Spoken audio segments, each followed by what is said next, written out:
Let's do this. So I have questions written down. It's unlikely I'll ask more than this first one. How did we get here? I want to start with Josh, because Josh has done, again, I want to stress this, and it may embarrass Josh. Josh has done so much for Utah's startup and tech community over the past 20 years to grow it and build it and make it what it is today. I always say we should build a statue to Josh, but the Adobe building will have to do. Josh, why are we here? Why is this important to you? Back in 97, 98, when my first company was really getting going, I'd go to conferences, and it was all service providers. And so we started the Internet Roundtable and Tech Conference.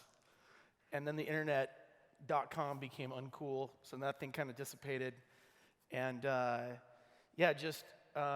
more and more companies started and got to know all these CEOs, you see everyone was passionate. Every time I see Ryan at a conference, Ryan would be like, bro, we got to do more for Utah. We got to figure this thing out. We got to take this next level. I'm like, I know, we got to take this next level. And this is a freaking awesome turnout. We got close to 5,000 people that are registered. So this room's full, standing room only. Saw the Beehive thing. And I'm like, we'll go, sure. We all got the invite. We'll go sit at this thing. I'm like, damn, Clint actually pulled this thing off. People are here, and we're having real conversations. It felt a little bit incestuous to me, which worries me a little bit. I think I've seen over the years where a lot of times we talk to another company in Utah, and they're like, wait, you're a Utah company? Oh, yeah, we're not buying from you guys. You can't know what you're doing. Whereas today, I think most people, we love helping each other, and it's a lot of fun. And so when I saw that, I was like, all right, it's time. Let's see if we can next level this. And I was just really happy that you were willing to bring your organization, and we could bring everybody together. And we got a bunch of other people that aren't up on stage. Yeah. Dan Burton. Brad Rencher. A bunch of other people stepped up. Todd Peterson. Oh, no, there was more. Marcus from Sorensen Media as well. Sorensen Media, and then Sorensen Capital as well. So a Bowl. lot of people wrote $50,000, $100,000 checks. And that's a lot of money for a conference that you don't get anything out of other than hopefully your employees get a lot smarter. But just really appreciate the vision and foresight of everyone that's contributing. And the fun thing is, as great as speakers that we have, like Matt Kohler is next. I'm really excited. I mean, this guy's literally investor or part of the founding team of Facebook, LinkedIn, Snapchat, Twitter, Uber, and the list goes on and on. We've got actors coming to speak. We've got great CEOs. We've got guys like President of Pandora coming, CEO of StubHub, and for everyone that said yes, we had another 10 that were like, oh, I can't help out this year, but next year we're in. And as full as this audience is, we pulled this together in a month. So we pissed off a lot of people that are all manning this thing and making this thing happen. But yeah, I'm just really excited to see this thing happen. And the vision I think we all have is we'd love to see this be the next South by Southwest. Yeah, that's awesome. Yeah, give it up for that. Give it up for Josh. My goodness. Dave, how about you? Like, why is this important to you? Why is growing this community? And let's go down the line.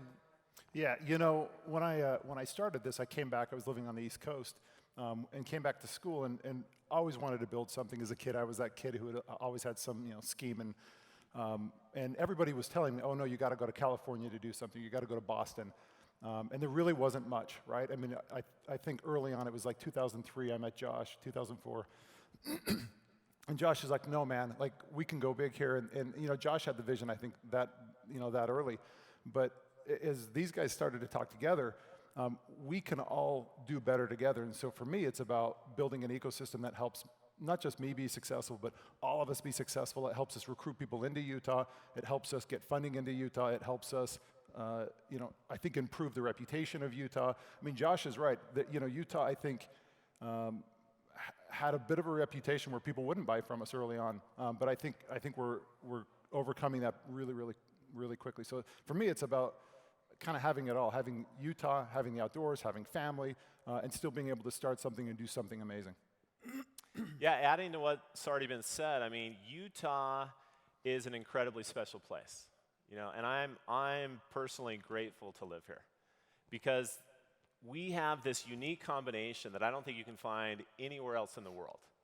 We have at least 4 ingredients that I think are amazing. We have this tech ecosystem and vibe that's happening here. We have an incredible sales force within this state. We have lifestyle. We have these beautiful mountains that we live in, and that just provides us all these amazing opportunities for a full life balance. And finally, we have this amazing community. We have right here, 6 amazing companies that are willing to come together and unite around something that's bigger than any of us. That's actually for Utah, for this state. And when you put all those together, you can do amazing things. And if you think about Utah over the years, we've had these individual success stories. And I think what's special about what's happening right now, this moment, with this conference, is we're creating something bigger than any company ever before for this state and for all of us that live here. And for me, that's just amazing. Plus, I think that, yes. Yeah, give it up. I mean, we all know each other, right? The CEOs, we all know each other. We all work together. And every time I meet with investors, and I met with 59 last year, just saying, they all said, we got something special going on in Utah. We don't understand it. We want to be part of it. And what they don't get is that the CEOs in the state have an abundance mentality. So people think, okay, we're going to fight, we're going to compete, we're going to fight for talent. But the reality of it is, we're going to build a wonderful, vibrant ecosystem where all of these employees have opportunities. Because last time I checked, Lincoln freed the slaves. They can go wherever they want. And if we do a good job of building this community where there's a tremendous opportunity, we all have kids who live here. And that means a much better fabric of a community for our children to grow up in and to advance. And if we can help them leapfrog some of the things that we learned along the way, it's better for each of us, it's better for our state, it's better for our kids. Yeah.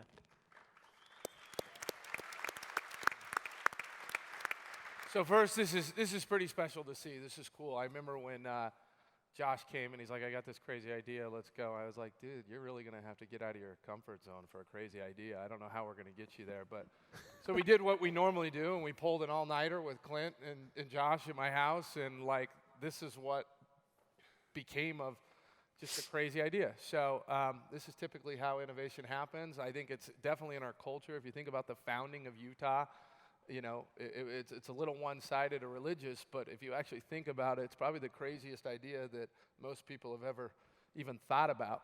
But so I think it's carried down in our DNA, and that's, there's not a whole lot I'm passionate about in life like I am the state of Utah. And I don't know why. Sometimes I wish I wasn't, but it's just you either have it or you don't. It's the most beautiful home base. We all live on planes. We all travel. The world's becoming way more transient. Home base in Utah is like nowhere else in the world. We live in Yosemite. We ski. Everyone comes here. You know how many people from Silicon Valley are in Utah in the next 2 weeks? Everyone's flowing through here. And we get to live where they vacation, which is awesome. The knock on it before has been, well, there's not an industry. No one can employ everyone. But if you see the trend of where we're going versus what's happening other places, it's going to become way more popular. And the key is that we can all work together and actually go the distance. I specifically remember when we decided to raise funding, I was at the Rosewood Hotel on Sand Hill Road, and I woke up in the middle of the night sweating because the next day I was meeting with Mike Moritz from Sequoia Capital, who had given Steve Jobs his first money, and I had dreamed that he was going to make us move out of Utah to Silicon Valley. And nothing was better than... Which isn't really a joke, because that's what they made myfamily.com do. Ancestry do. And that was going to be a deal breaker for me no matter what was at the table. And we got to the dinner, and he said, I believe you guys can do this, Ryan, but more than that, I believe you can do it in Utah. And I was like, you're the first person that said that, let's go. So... That's awesome.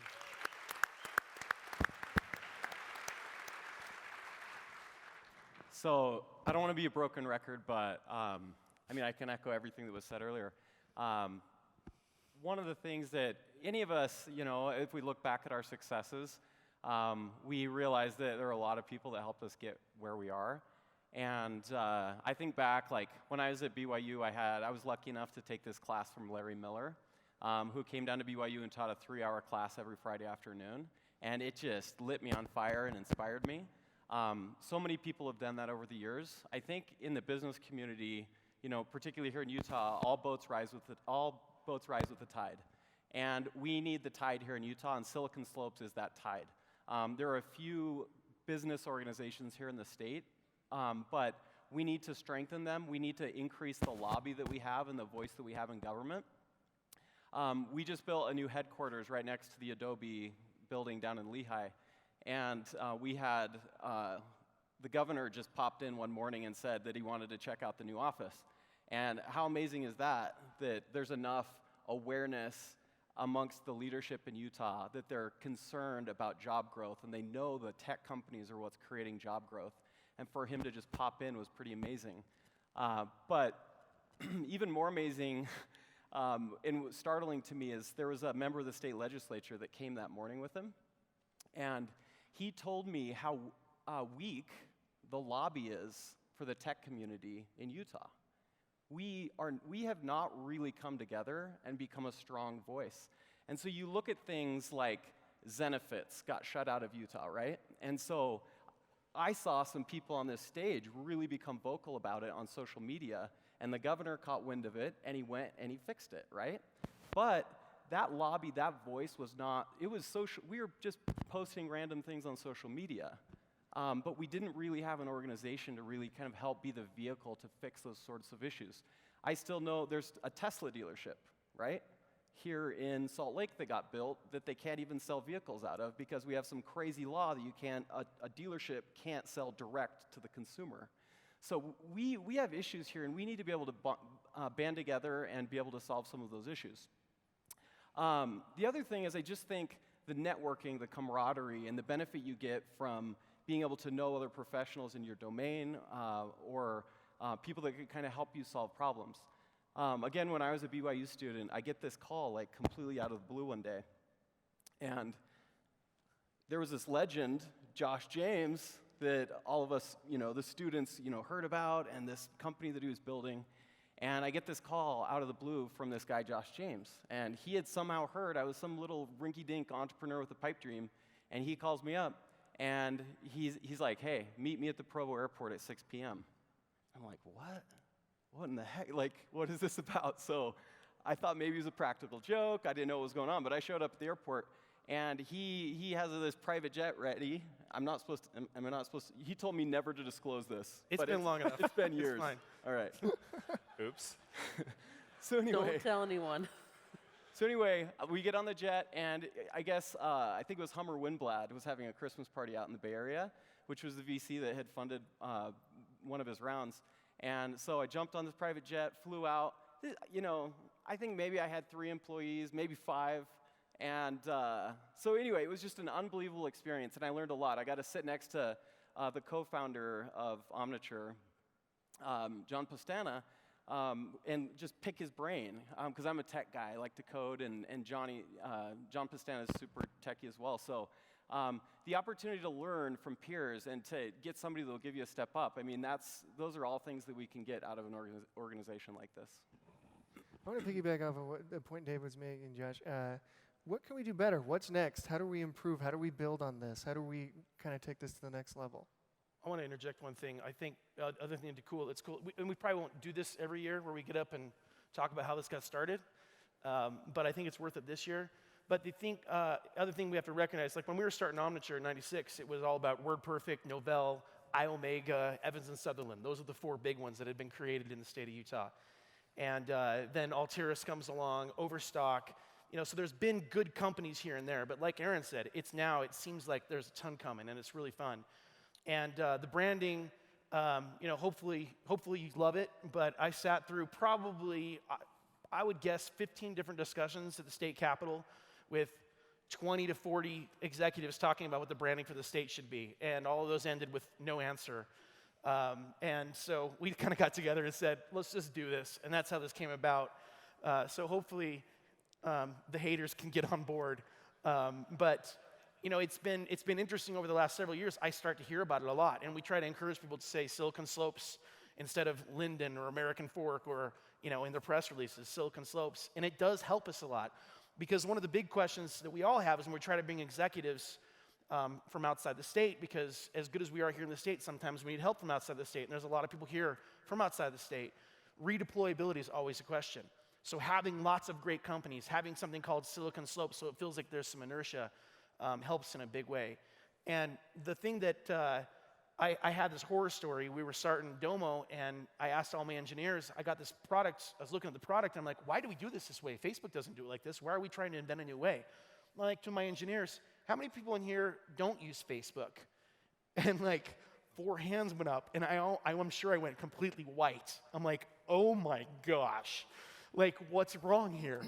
And I realized we don't have, when you go to a soccer game, you're not talking to someone that was the product manager for Foursquare, and they can tell you why it didn't keep going. And you're talking to someone that's in real estate. And so that redeployability is a big issue. And then also, some of our employees get on planes and go to conferences in Silicon Valley or wherever, but not all of them. And so that's the other big attempt here. And that's why I think we really try to bring people from the outside in too. So we always have chance to learn from each other, but that's one of the emphasis. Certainly. Yeah, on the brand, to pick up on this, I mean, we really spent a lot of time thinking about that. Like, we had a lot of brands kind of brewing here in the state. We had Silicon Slopes, which Josh created and has spent a lot of time investing in and has created a lot of interest and focus on this state. You created Beehive Startups, and that was gaining a lot of momentum within the state, especially with all the community events you were doing. About a year ago, we created this thing called the Start Foundation to kind of gather, a broader executive board across a larger set of companies. And, it was a bit of a dilemma to figure out, okay, well, what brand should we really put our muscle behind? And in the end, it became clear to all of us, and I remember having several conversations with everyone here, around that, and we saw very clearly that Silicon Slopes is definitely the brand that has the most global awareness for Utah right now. And it can act as a very sharp tip of the spear for this state as we go out and communicate and try to draw more talent into the state, like Josh just said. So thanks, Josh, for creating that. It's a huge thing for us. And we have intentionally aligned all these other organizations behind that now, with this community board. So we're representing the entire community, which will be a powerful force. So I think I can speak for all of us up here that we're behind this brand 100%, and we would call on everyone here to get behind it with us. And it's not just behind it theoretically. Every single person up here just gave you $100,000 to do this, Clint. And then if you look at like Domo, the amount of work I've seen Julie and the team go behind the scenes, I mean, they could be working on a lot of other Julie things. and Stu. If you don't say Stu's name, he's going to quit. So Julie and Yeah, Stu and the team. Stu and Stu. But that's a big commitment. We all have events of our own coming up here. So I think it's much more than just a theoretical, like, hey, we're going through this. It actually, I mean, the rubber hit the road here where we actually had to work and transfer some funds that we necessarily don't see immediate return on, and we could use that money somewhere else. And so I think it's been pretty cool to see. Well, and I think what's terrific about Silicon Slopes, and we struggled with this a little bit, is that we have so many fantastic consumer brands in the state. So you think about Traeger Grills, right? Jeremy Anderson's company. You think about Freshly Picked, Susan Peterson's company. You think about what Andrew Smith is doing with Kneaders. Companies. Chatbooks. Yeah, so Nate and Vanessa Quigley, who own Chatbooks. These are all these vibrant, wonderful companies that happen to start and do very well in Utah. And so we embrace them and welcome them, and they're part of this banner that we need them to do well, and thankfully they are doing well. They are using technology to grow their companies. Jeremy's got Wi-Fi grills. That's kind of a stretch, but it really is we want that to be part of this community. We don't want people to feel alienated if they're not super tech. And I think it's already working. I was in the UK last fall, and I was speaking to a group, and I said, look, we're from Utah, and somebody in the audience is like, oh, Silicon Slopes. And so I think the word it's actually getting out, and I think it's working. When you go talk to investors, I think people get that it's a thing. I think when you talk to customers, like, oh yeah, that Silicon Slopes thing. So I think the word's getting out. I think it's beginning to work. But to the point here, I think we need everybody in the room to engage in this. It can't just be us on stage. It's got to be the entire community really promoting and pushing it. So to Josh's point, a plea to the group, to everybody here, when you write press releases, don't do it from Linden or from Sandy, like do it from Silicon Slopes. When you talk, where's your company based? Headquartered in Silicon Slopes. And I think the more we do this, I think we're going to see, to your point, all boats are going to rise, and I think we'll be more successful together. And let's talk about vision for a second. So this is year one, right? With less than a month of prep, 5,000 people. Okay, like where do we see this going? You know, like we see this so much bigger than this. You know, we see this being something where we have, in just a few years, 20,000 people, 50,000 people. This could be just as big as South by Southwest with over 100,000 people coming to Utah, rallying around the magic sauce we have here. Well, and like Ryan said, I mean, one of the things that's cool, you think, like, what are we great at in the state? Sundance Film Festival is unparalleled. It is the film festival in the world. And for us, but Salt Lake's empty. So we can do this every year right here. And I know Ryan's had a lot of conversation I think it'd be interesting to talk about, but getting guys like, so Cascade, guys, Utah grown, and he's gonna come talk about tech and how he uses tech to do his DJ life, and it is the DJ life. It's pretty crazy. Lupe Fiasco, we had Sound Clash, I think, but we're not allowed to say Lupe Fiasco, but he's definitely gonna grab the mic and do a bunch of songs, so that's gonna be sick. But I mean, the other people that are willing to come, we just didn't have time to coordinate everything. But I mean, presidents and CEOs of a lot of really big companies are planning on coming already next year. And I think you had some interesting conversations about movies. You want to do movie premieres here as well. Yeah, so tomorrow night, Michael Pena, who's Poncherello in the new Chips movie that's coming out, if you watch that as a kid, he's going to run a trailer and talk tomorrow. And he's flying in just for this. I mean, how cool is that, right? And that was like on no notice. So, and he loves Utah. He's always out here. So, I can't have you guys up here without, like, I'm sure a lot of people in the audience want to know, like, how you guys did it, right? And, like, I mean, these are the 6 most successful companies. Yeah, go ahead, Ryan. One more thought. I think there's a bigger mission here, though. Like, how do we measure success? How do we know that this is working, right? Because we're not up here just to brand Utah. Like, my job at Qualtrics is not to brand Utah. That should be the legislative job. And actually, we're probably sick of doing it. And so that's going to be the first order that I think we should be pushing for. You know, all of our marketing budget for the state of Utah is for national parks so that people come, give us their money, and leave. That doesn't do anything for the state. But what a measurement of success is the people that are willing to relocate and live here. You know, at Qualtrics, we have scales of employees who are level 1s to 10. We don't have one level 7 that hasn't been relocated here to the state of Utah. And the problem is we can't wait. We can't wait for that to happen. And that's why we now have 10 offices, and next month we'll have more employees outside of the state of Utah than inside, which is a huge problem because it would be a lot easier and the communication costs would be lower if it was here. But there's great progress there. Like, we're recruiting out of Princeton and Harvard and Yale, not just BYU. The BYU-Princeton game, I ran out of tickets because the whole Princeton student body at Qualtrics wanted to go. That's a great sign. And they've never been here before, so we don't mess around with American Fork. We just ship them all up to the Park City ward, and that's where they're at, and it's great, and they drive down every day, and it's perfect. But we've got to get to the point where that becomes the norm, where I can send someone an offer and say, do you want to go to Seattle or Utah? And they pick Utah every single time. So people are like, hey, I live in a 2-bedroom in San Francisco. I would love to buy a house. Like, I'm coming to Utah. And we're not there yet. I mean, you hear Josh's stories from the early days when he was relocating people.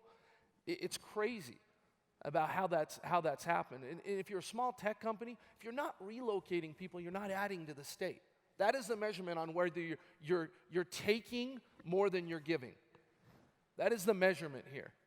And everyone should be, it doesn't matter what role you're in, relocate your friends. Everyone should be selling Utah because everyone who gets here, first thing they say to me, I'm never leaving. So I'm just curious. You guys hear me? There we go. So I'm just curious, what is it that is keeping people from relocating to the state? And I don't know if we want to dwell on the negative necessarily, but I'm just curious, what is Silicon Slopes? How do we turn that around? And obviously selling it, Utah's amazing. I mean, we talked about like how we advertise the recreation and all the national parks and all that, and that's a huge draw for people. But what is it that's keeping people from getting here from you guys' perspective? Anybody want to take it? All right. Well, we all face the challenge every day, and look, the top reasons I think that executives we talk to that we are committed to recruiting into the state, just find, Utah a great place to vacation, but not necessarily a place they would want to live. And a lot of that is because of incorrect stigmas or, just perceptions around the state. So I do think fundamentally it's a branding issue. First and foremost, if we hit that head on, and we can elevate the way everyone in the world thinks about Utah from that perspective, which is really what this is all about, that will hit, most of the problem. I think if we could all commit to funding one good restaurant downtown and a bar, Changes everything. a bar That would help south of too. the point of the mountain. Yes, Right? better food. A little more diversity. Every single person that we come in that comes from India, I'll be on like the 4th interview, and they're like, all I've heard about is this restaurant in Provo. And it's like, that's all we talk to someone about? You must like Indian food? Like, someone called me the other day and was like, hey, Ryan, do you have any Muslims that work for you in Utah? I'm recruiting someone. I was like, is that really where we're at here? We don't have a diversity problem at Qualtrics outside of the state like we do inside the state. Right. And so we need to recruit outside the state to make it more diverse. That's right. And that's one of our objectives this year at Qualtrics, is to scale and hire a diverse workforce. And then we're going to have a whole segment or cohort that we're growing. So you've got to grow and bring in. And we need to lead this state to be comfortable with that level of diversity. Yeah, that's really where the rub is. You The current political atmosphere or structure, may or may not be that comfortable with that. And those are the things that we really need to drive towards. We need to make the state more comfortable with what Ryan is describing, and we can start that within our companies and hopefully lead to a much bigger place. I think the NFL is an interesting way to look at it too, because they've struggled with diversity, and I think you look at, and we've done this at our own company. I'm sure you guys have all done it too, but it's important, I think, for every manager in the room.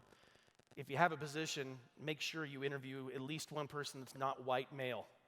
I have positions where we've hired recruiters, and I've said, don't even bring me anybody that's not a woman. I am hiring a woman for this position. And I think those kind of things are, also helpful. And I think the training too, like you said, Ryan, I think like we're actually good in Utah at bringing employees in the starting ground and then growing them because we have to, because there's not a million companies to pull from. By that same token, I have no problem giving a little bit extra attention to those that make the company more diverse. You don't give them something they don't deserve, but giving a little more attention so they're prepared and in place so they can take those opportunities. Yeah. Well, and I don't think it's diversity for diversity's sake, right? I think that's a bit of a misnomer, and people in the audience may be like, well, that's not fair. I'm a white male. Like, where's my shot? But by creating a diverse environment in your company, you get new ideas. You innovate differently. You solve problems in a really different way, and so Reflect your customers. yeah, I mean, I think there's a core value to diversity that I think a lot of times people forget. I think they think about the political aspect of diversity, but not the innovative aspect and the relation to customers and their environment and that kind of thing. One of the reasons I was, yes, nice job, David.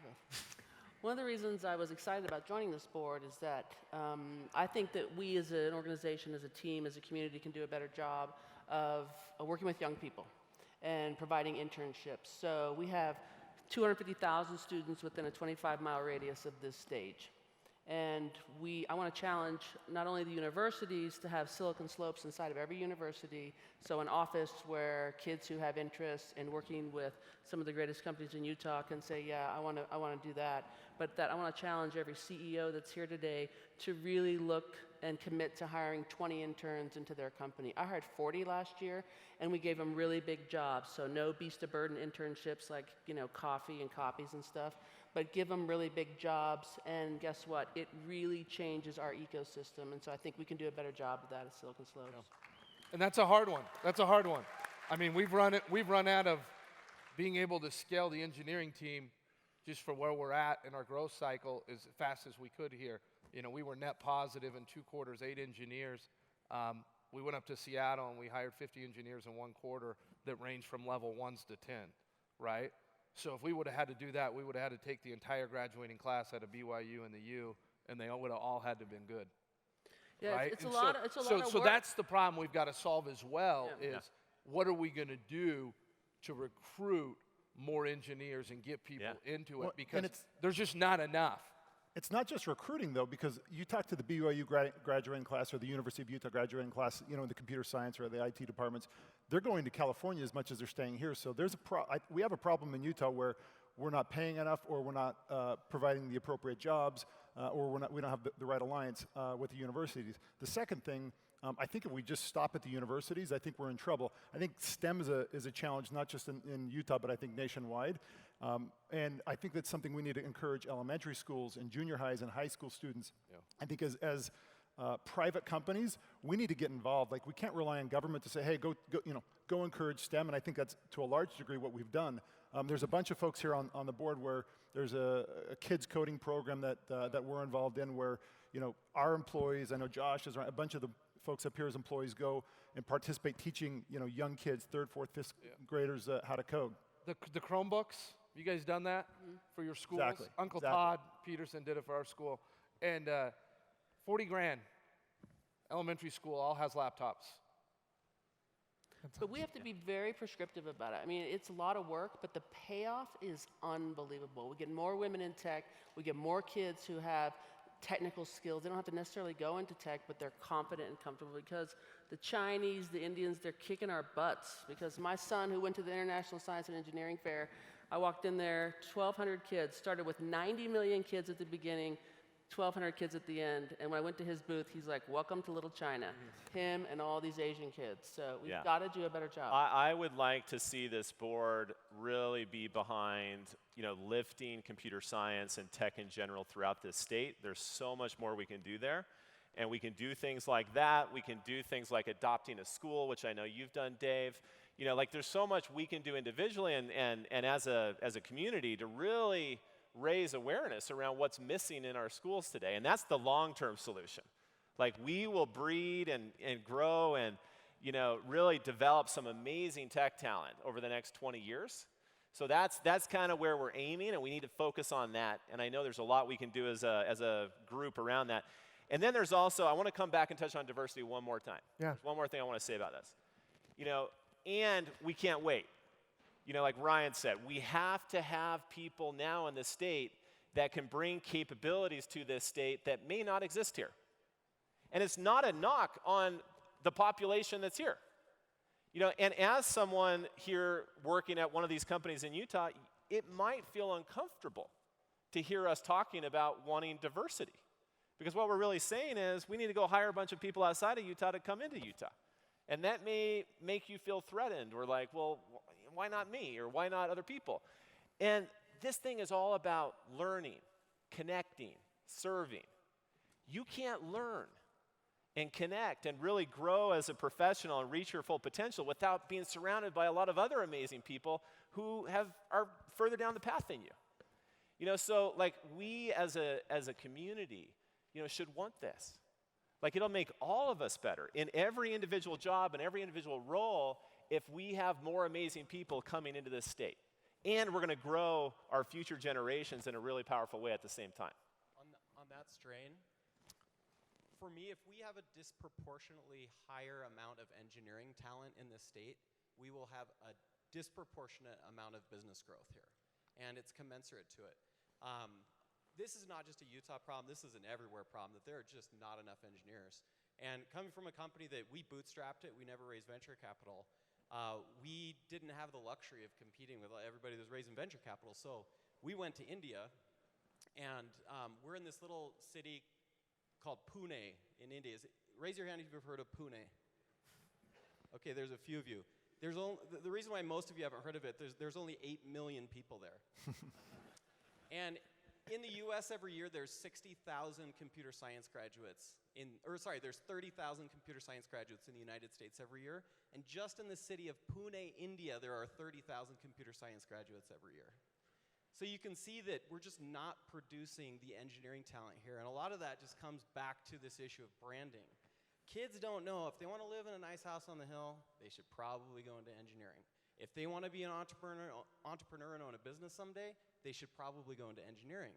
And they don't know that. We're not teaching them that. So there's a lot that we can do. The other thing that has been a great tool for us to be able to bring engineering talent into the state, and just talent in general, is and this is something Qualtrics has done, is we have satellite offices in places, like we have an office in Dallas with about 50 employees. We'll hire people into the Dallas office, we'll bring them up here, because Utah's phenomenal, we just have a branding issue here. We get them up here, we get them to fall in love with Utah, and about a year after they're working for us, we're like, hey, we have a position up here for you, and they relocate in. Everybody in India wants to come to the US and have a work abroad experience, and so we've been able to relocate probably 25 engineers from India to Utah.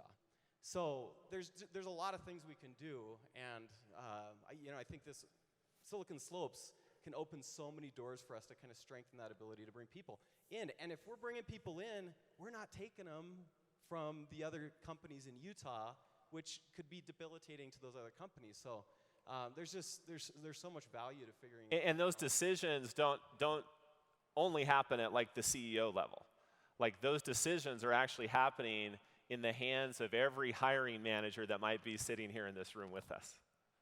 Like when you're looking at making a new hire, like how are you approaching that, and how are you ensuring that you're hiring the very best possible talent for that role? And whether it's in Utah or not, and like are we aggressively going after that? So like it hits all of us. Yeah. We could do this forever. The text keeps getting larger and larger for me to wrap this up.